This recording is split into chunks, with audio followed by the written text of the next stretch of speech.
Hey everybody, this is Lord Magicus, and we're going to play Mono Blue Merfolk in Modern this week. So, one of the things that people have been asking me lately is whether I could play some of the new Zendikar cards, and probably the most interesting one for us is Glasspool Mimic. So, we played a little bit with just Jawari Disruption and Pioneer, and we did fine with it, to be honest. I think the card was okay. We didn't really get to use it because we didn't really go up against the Teferis like we really wanted it for, but that's fine. Sometimes you have things in your deck that shore up holes that don't need to be shored up for a league, but that's just the random nature of MTGO. I think overall that list was pretty successful, and I don't think there's a real need to change it, but it just kind of sucks that we didn't get to see it in action. So hopefully this week with Glasspool, we'll get to see this card actually do something. Because it's much higher impact. So yeah, the thing with Disruption is that it's not really good in the late game very much. It kind of has to be played in like turn 2 or 3 in order to really do its thing. However, Glasspool is good at almost every stage of the game. You can play it early as a land to help you curve out, or play it as a creature later when you want to just put the pressure on the opponent and just try to kill them. So here, it's 3 mana, so we can actually support a curve that goes up a little bit higher. If taking Aether Vial up to 3 is not going to be a problem now, because now we have 8 creatures that we can put in for 3. I think it's going to pair very well with stuff like Mara Regery. Part of the reason is that Glasspool has to copy something that you control, so you really want to have Vial on 3 so that you can put it into play and copy something before your opponent knows what's gonna happen. If you cast Glasspool Mimic with like one other creature in play, you are risking them just saying, okay, well, I'm gonna just Lightning Bolt or Fatal Push whatever creature you're gonna copy, and now all of a sudden you don't have that thing to copy anymore. But once you put it into play through Aether Vial, they don't get a chance to respond anymore. It just becomes a copy of that. So if I say, all right, I'm gonna activate Vial and copy this Master of the Pearl Trident, well, it's too late now. They can Fatal Push the other one, but it's not going to stop this one from existing. So there's a lot of synergy with this and an Aether Vial shell, because it negates the sort of downside. They don't get to see it coming. And yeah, at instant speed, like clone effects are very, very strong. It doesn't get to copy any of your opponent's stuff, but it also doesn't die from being targeted with anything. So like, whereas Phantasmal Image copying a Lord will die to like a Lava Dart, this will not die to that Lava Dart.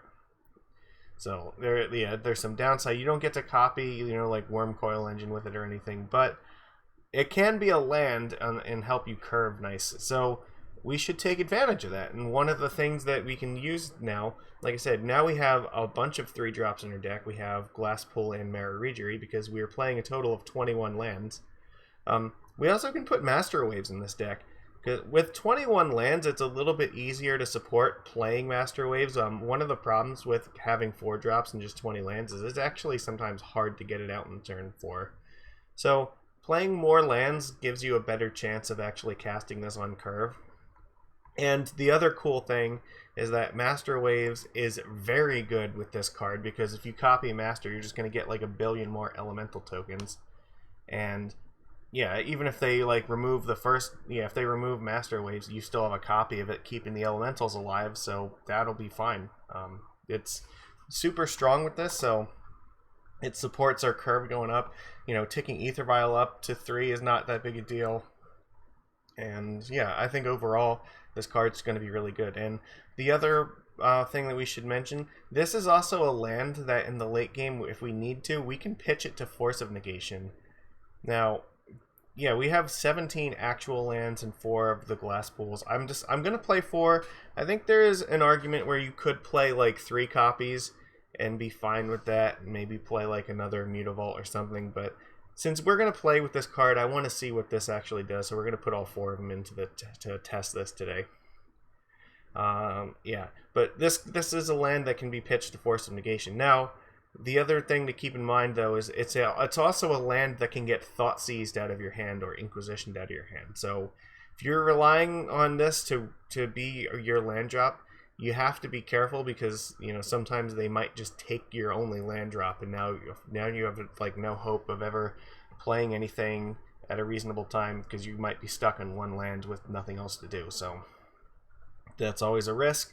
So I wouldn't go too low on actual mana sources here, but I think the fact that this can be either a copy of your best creature or a land when you need it, I think this card's very strong, and I think this is kind of the way that Luris makes blue-white Merfolk a really strong deck that keeps the pressure flowing and doesn't really run out of gas.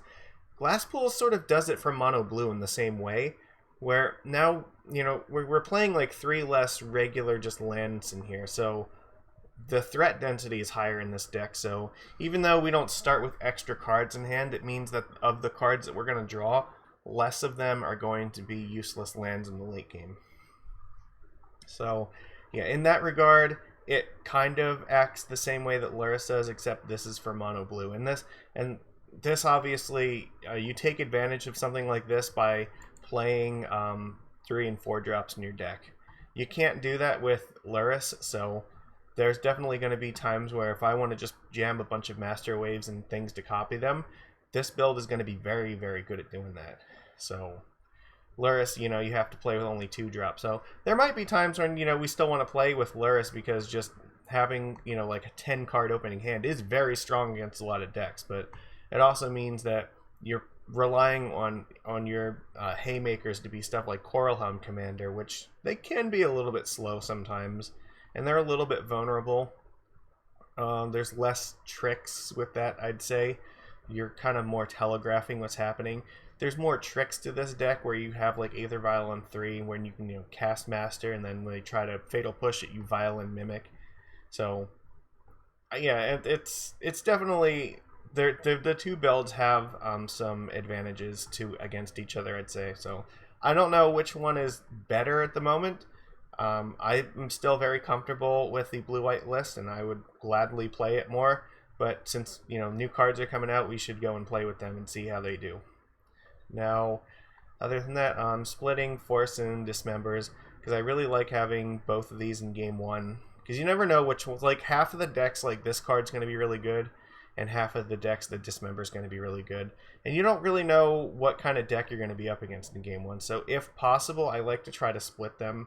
And especially with Benthic Biomancer, it gives us an opportunity. If we're going to go to like a grindy game where like Force is going to suck, then late game we can just adapt it away and try to get something more useful. Or if we're up against like a combo deck, then maybe Ben's going to discard Dismember for a different card. So I prefer to keep it like this, and we put the 4th copies of both in the sideboard, so once we kind of know what kind of deck we're up against, then we can kind of tweak as necessary. And yeah, I'm also going to play with Master Waves. Like I said, it seems like this is one of the good reasons to want to have Glasspool in your deck, is because you get to play it with Master, and the 2 together are incredibly strong. It is a little bit weak to Plague Engineer, but we also have 12 Lords in our deck plus a Glasspool, so we actually have a very similar density of Lords to the Simic build. It's just that the Lord, half of them are going to be a little bit more mana to cast. So you give up a little bit of the curve in order to have more utility in your card. So Simic is going to be a little bit more aggressive. But this is going to be a little bit more tricksy, I think. And this is, anytime you have Marrow Regery, that is also a good way to punch through any creatures that are, are trying to block your fishies. So I think we can afford to go down on Spreading Seas in the main deck. Because, again, if we have, like, Glasspool and Regery, we can cast, like, a Merfolk and just tap down, like, all of the important things that want to block us anyway. And again, I put another Seas in the sideboard. If we're up against something like Tron, where we care about their lands, we can always bring this in. But yeah, Master is really good against like Prowess decks if we can get this out. It can definitely stonewall them for a little while, and especially if we can then get the Mimic online to copy it and make a bunch more tokens, that'll be good. We basically just have to not die until we can get this in play. So there is an argument as to whether, okay, is Chalice the better card against that deck in the main deck, or is Master the better card? And I think because I already have, like, you know, Force and Dismember in here. I don't really want to have more non-creature stuff. Putting the Chalices in also would kind of be overkill. So I think if you want Chalice in the main deck, probably either Force or Dismember has to go to the sideboard. And I don't really want to do that, so we're going to put Chalice in the sideboard. Because, yeah, like, a lot of those decks are going to be really tough. Like, Chalice is going to help against them. It's not foolproof. There are going to be a lot of times where you need to have 2 copies of it, because they're also going to be playing stuff like a Braid and Colligan's Command to get rid of it. But they don't have that many copies of it, even though sometimes feels like it, because they just always have it in turn 2. They don't have too many copies of those cards, so if you put the 4 Chalices in alongside the Masters, that should give you a pretty good chance at beating those kind of decks. Other than that, you know, like, Relics are important against, like, the Uro decks, and I don't think there was a lot of Dredge lately, so I'm not too concerned with that. Deprive will be good against, like, all the combo nonsense. It's also good against, like, the Oops All Spells into Belcher build, because the Force is not going to be able to counter the Undercity Informer or the Ballasted Spy, but Deprive can. So if you can counter that and, you know, put a clock on the board, you might be able to just kill them before any of that stuff's relevant. So hopefully that will help us a little bit. What else here? Yeah, and I'm putting the 2 Brazen Borrowers in the sideboard. Now, one card that you might consider trying in this slot is maybe Venser. Venser is really cool if you can copy it with a Glasspool Mimic, so you can repeatedly bounce things. There's also the possibility, if you want to play, like, you know, 21 or 22 lands in here because of Glasspool, that you could theoretically put, like, Cryptic Command in the slot. And I did seriously consider that, but maybe I'll make that change in the future. If this turns out to not be, like, the right balance of counterspells, I could see some copies of Cryptic here. But I think for now, I'll just put 2 Borrowers here, because we need something against, like, Ensnaring Bridge. And I mean, even in a pinch, like, this is also fine against, like, Infect if we need something to bounce one of their creatures. Because you have to just have interaction. I think, like, those decks, like Chalice, will also be really good against it, but I don't know. Interacting with the board is always important, so we have some more board interaction to bring in. We have some more counterspells to bring in.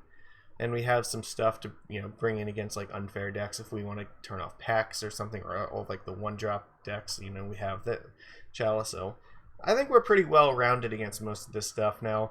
We might see, based on however the meta shakes out, maybe we tweak some of these numbers, but I feel like this is a good place to start from. So this is how I feel about it. Yeah, I think this is going to be fun. I'm excited to try this card.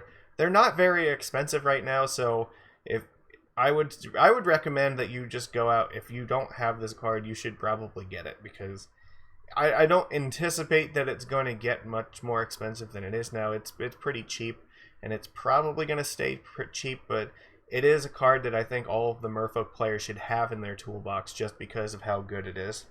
Because, like, there's no way that this card is not going to be a long-term part of this. This isn't like a fringe card that we only sometimes are going to play, like Kosi's Trickster. I think, honestly, we've seen enough people play with this already that Glasspool Mimic is definitely playable in this deck. So I would go and spend like $1 or $2 or something like that. They're not a lot. Go get yourself a set of them. It'll be worth your money. So we'll run this through a league and see how we do. So I'll see you in a few seconds. Alright, we are ready to start round 1 of Merfolk and Modern. We're on the play, so let's do this. Sand looks fine. Get our Ether Vial online. Might play Mutavault first. We're definitely going to keep this. We can attack with Muto on turn 2, potentially. We have Force too, which is nice.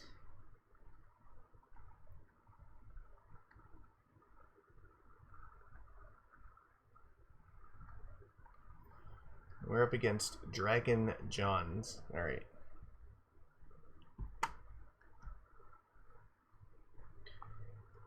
We might actually get to see Glasspool be a creature here. Which just looks like this is a pretty aggressive hand. You can get this Vial ticked up to 2. And then maybe to 3. Or, I mean, we might even pitch it to Force of Negation. It's possible. All things possible with this kind of hand.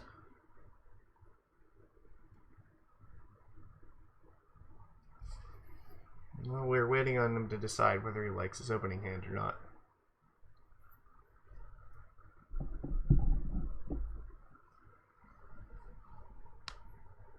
It's on you, buddy.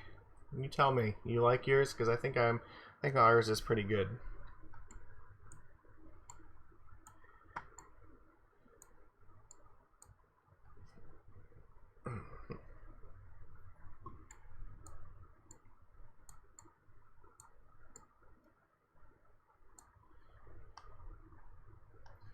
Okay, they decided to keep.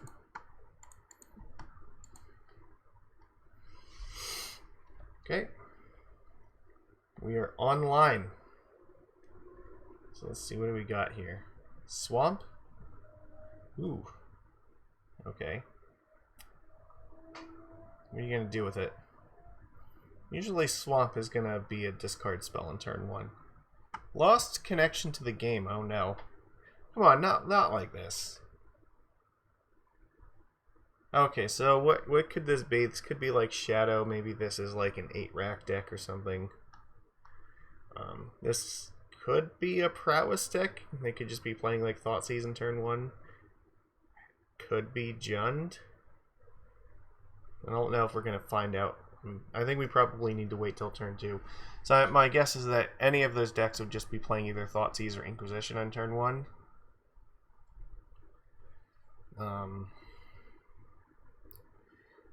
Yeah, but I don't know. I guess if they Thoughtseize us, it's not the end of the world.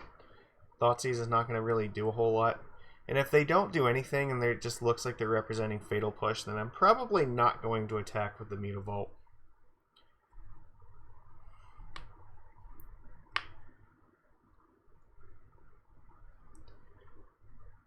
I guess the best thing we could draw would be like Silvergill Adept.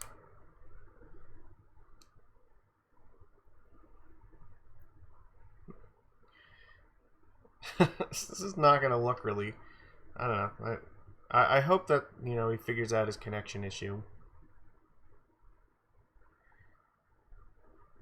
I mean, a win is a win, but, like, we're not doing this to try to, you know, grind points or anything. There we go.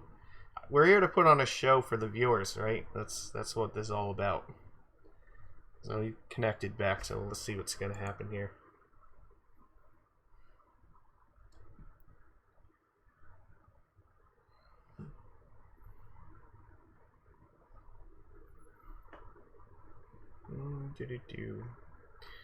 But I feel like I'm probably going to eat a discard spell right now, and my guess would be they take Master of the Pearl Trident. Because I'm not going to counter it, I think.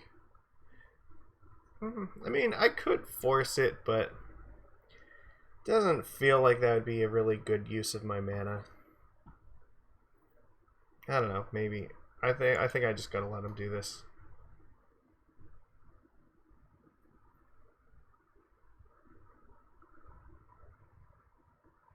So we did get Thoughtseized.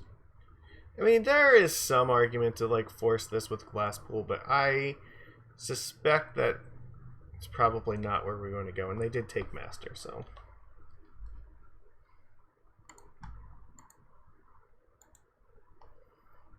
Not bad. And get in our damage here.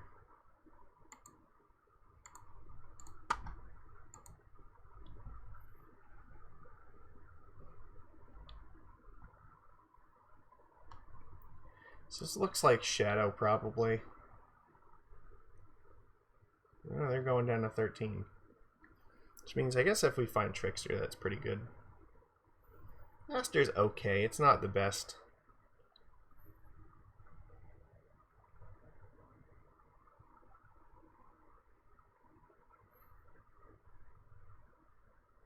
So I'm wondering, maybe is there something like...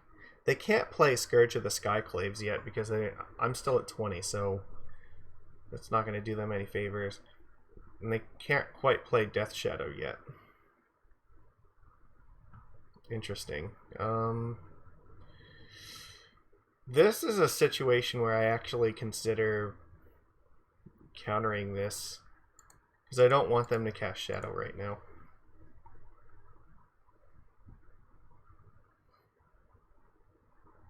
Oh, okay. Well, no, they're going to take my Lord now. Well, that's bad.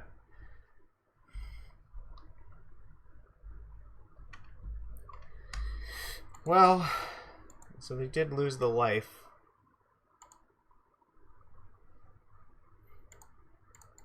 So there's not really anything I can do about it. So this is definitely Death Shadow.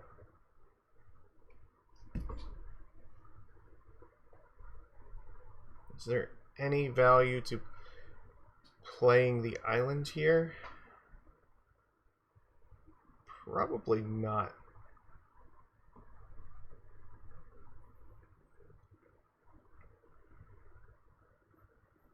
Glass Pool is just better in hand right now. Alright, well, this is going to be awkward.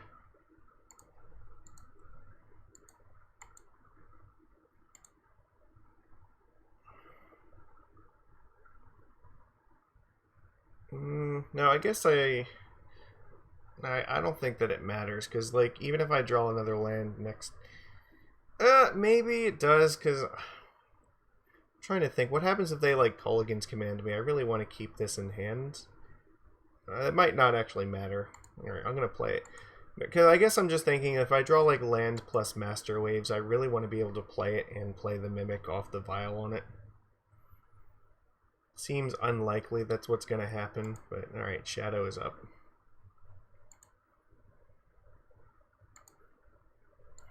I think here I'm going to tick this up.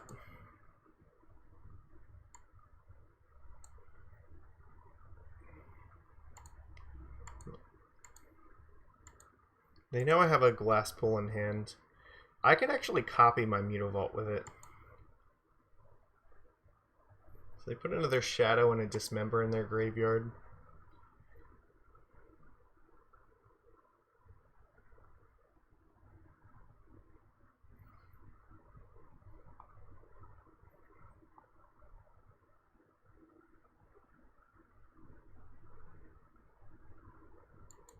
That's not great.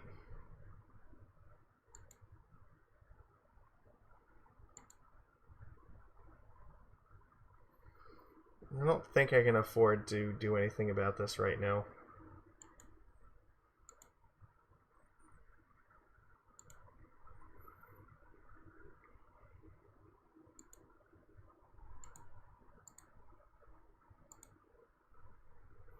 Yeah, we're definitely dying here. I think we're dead no matter what we do.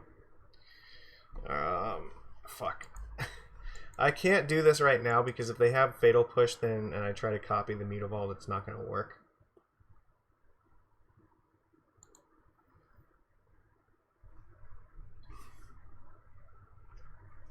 Like, this is always tough. When they, like, start ripping your hand apart really early, like, it's hard to put the pressure on them. And they had, like, discard spells into threats right away. And that, yeah, like, those are the matches where it's hard to fight them, so... So, I mean, this thing is going to become a 9/9, so I have to, like, activate this and try to block.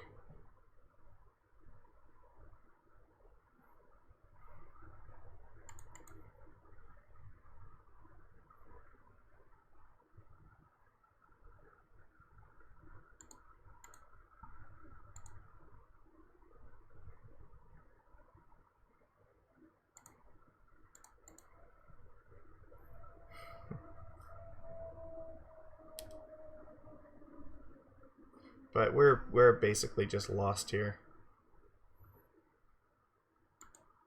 And I mean, they're just going to use another removal spell for sure.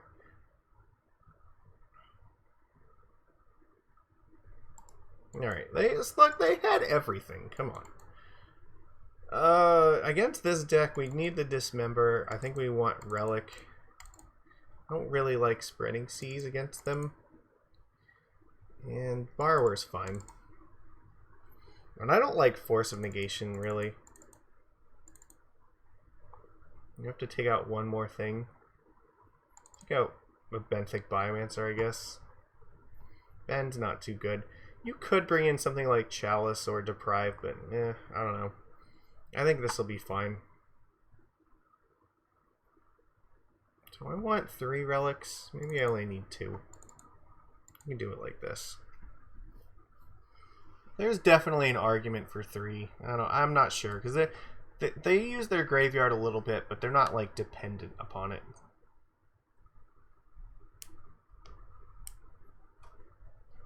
Shadow matches are always tough. Like their really good hands are like damn near unbeatable, but sometimes they just have really clunky hands and you can just like run them over. I don't know. Some of the Merfolk players seem to think that it's favorable. I kind of feel like the Shadow deck has an advantage. It's not a huge amount, but it really just comes down to like, whether they drew like a good hand to start with or not. Yes, we're going to keep this. I mean, we're just kind of hoping that they don't have something like Plague Engineer because our curve can't really beat that.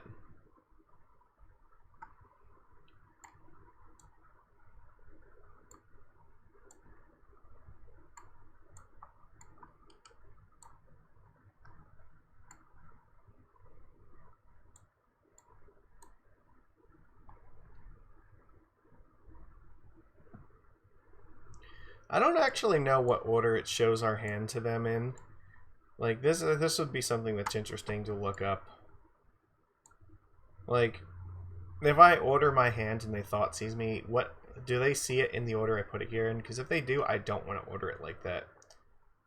I don't want them to see what my hand looks like and the order that I intend to play it in.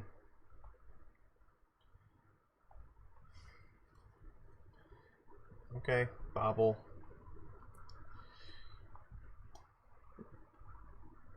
Yep. So do you like your card, or are you going to fetch, or are you going to draw it?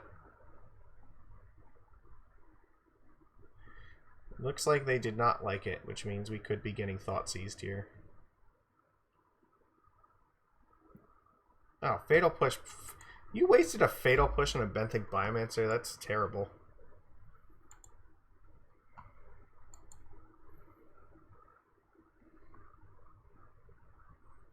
That's actually pretty good, too.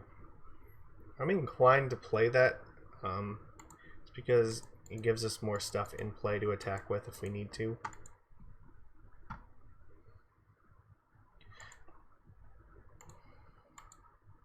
Dismember's not bad. I really would like them to tap out here, though. If I don't know what, like, how this, like, if they play like Gurmag Angler, I guess that would be fine. Then maybe I can dismember it.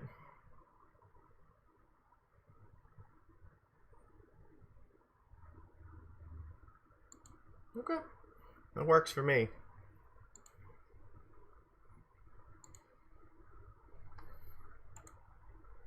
Beautiful.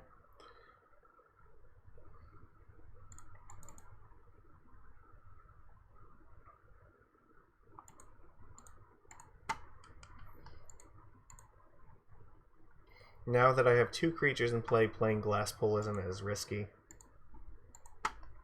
I could have played this Silvergill first. It's possible. But I really want to be able to pressure them. Because now I have both Mutavault and Silvergill that are 3/3s, so they have to kind of be careful what they do here. If they just play like Scourge of the Skyclaves, that's actually very dangerous because we can just dismember it. Well, no, I don't think we can dismember it, right? Let's go to 12. Yeah, it might not work.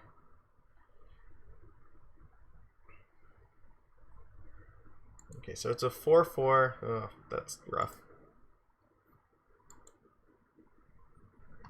That's pretty good, too. Alright. I can just kill this thing, like, right now. Attack them for 5. I think I need to do that.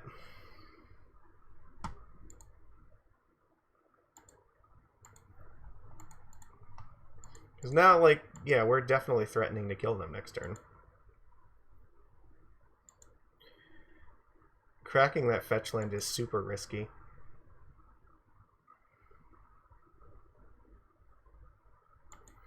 Like, they tap out for one more threat, then potentially just dismember it, kills them. Even playing Glasspool Mimic and copying anything is fine, so yeah. We won. See, like, this is what I mean. We saw game 1 where they had, like, everything, and then this game, their hand just, like, totally was terrible. And it was just, yeah, we got them hard, so. Do I want the Relic here in the draw? I don't know how all in on this Gurmag thing they are. Like, if they're playing Skyclave, that also might mean there's less Snapcasters in the deck. I'm not sure exactly what they cut for that card. But it's possible they may not have, like, Snapcasters and Pyromancers to worry about. I think that this is okay the way it is. They wasted a Fatal Push and Benthic Biomancer. I think that was a mistake. I could cut a Master Waves, but this is one of the only cards we have that kind of catches up against them if they're ahead on the board state, so I don't really want to cut this card. I don't want to cut Vial because it has...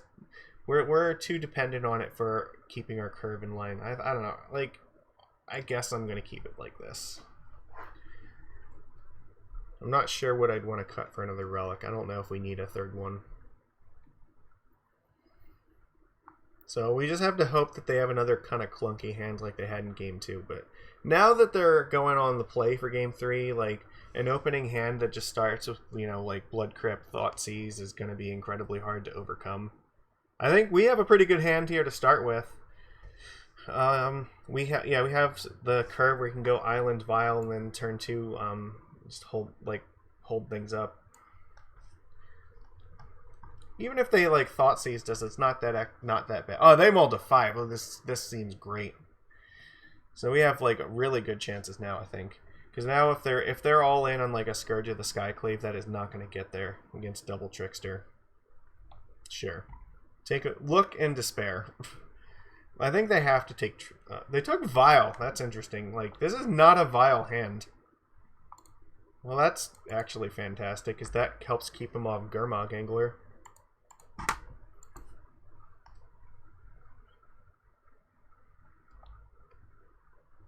Well, they know our entire hand, so I can just kind of F6 this turn. They know we don't have, like, Force or anything. They have 3 cards left. 2 cards, so... Yeah, like, Scourge is not going to do it. I don't know what they're, like, hoping for here. They just trade Bobble for a card.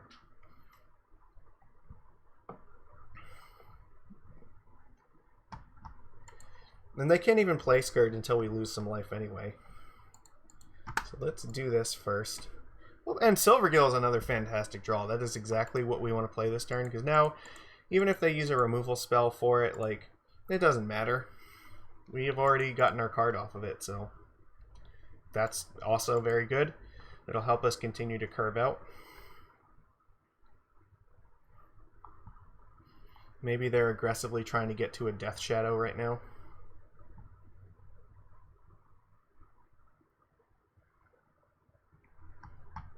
Okay. See, like, they're at 2 cards, and, like, one of them is probably Shadow.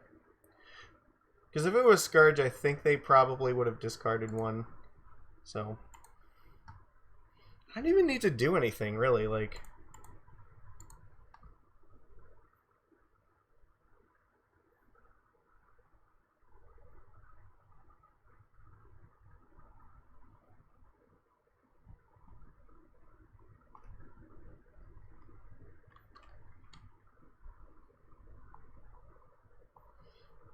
yeah, like, I don't know. I feel like we're winning here.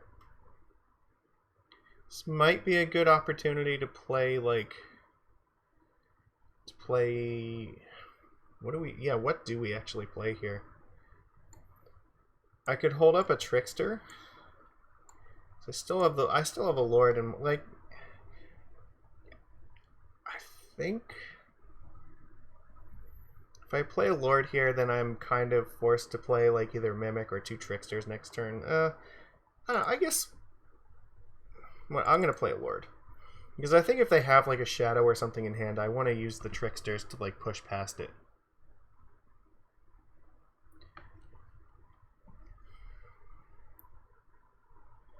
If they find like another shock land and play Shadow, then I can just like Trickster it and attack them anyway if I feel the need.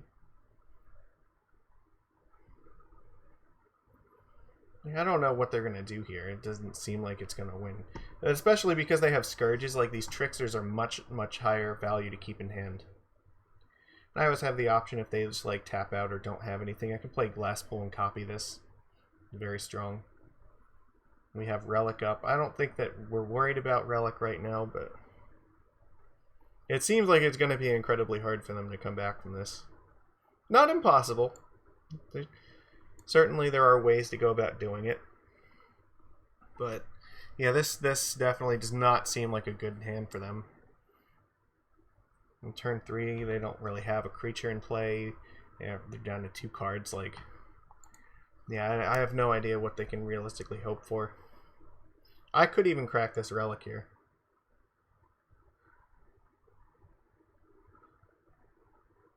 I'm probably going to crack this Relic, actually.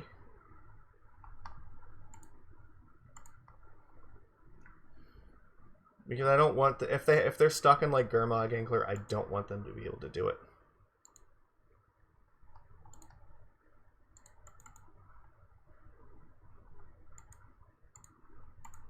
Alright, let's start killing them. I think I can reasonably do it.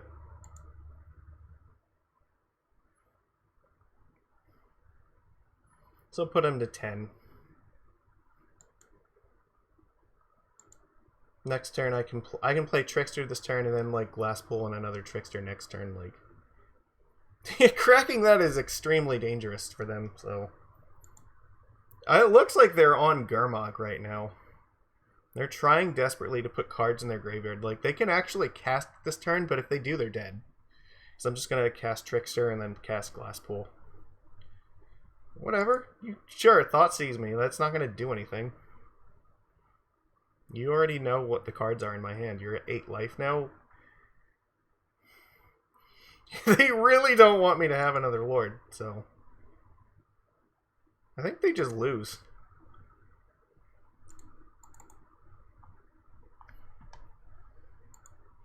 So I'm going to just attack them.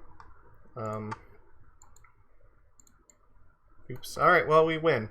So yeah, they had absolutely nothing here. The game 1 was like brutal, but like yeah, they had like a pretty good hand game 1. They had like a pretty clunky game 2, and then this hand was just like trash. They mulled to 5 and like did not have like anything. They didn't have a single removal spell, so they Thoughtseized us once, and like by the time they got Shadow out, we just crushed them. So I mean, this is one of, like, it can be close. It really depends on, you know, what kind of hand it is that they keep, so we just, like, absolutely trash them. So I'm happy with this. I mean, they were afraid of this. They Thoughtseized it away because they saw the value. We were just going to copy a Lord, and that would just be, like, lights out for them. So I don't know. There's nothing they could really do about it. So yeah, thanks everybody for watching. Make sure that you give the videos a thumbs up. I really like to see all your comments and everything about this. Let me know what you think. And yeah, I need you to you know, give the like button some love, because she's been lonely during the COVID times and she really needs your attention. So go click her and show her that, you know, everybody knows that she's still there and that we all care about her. All right.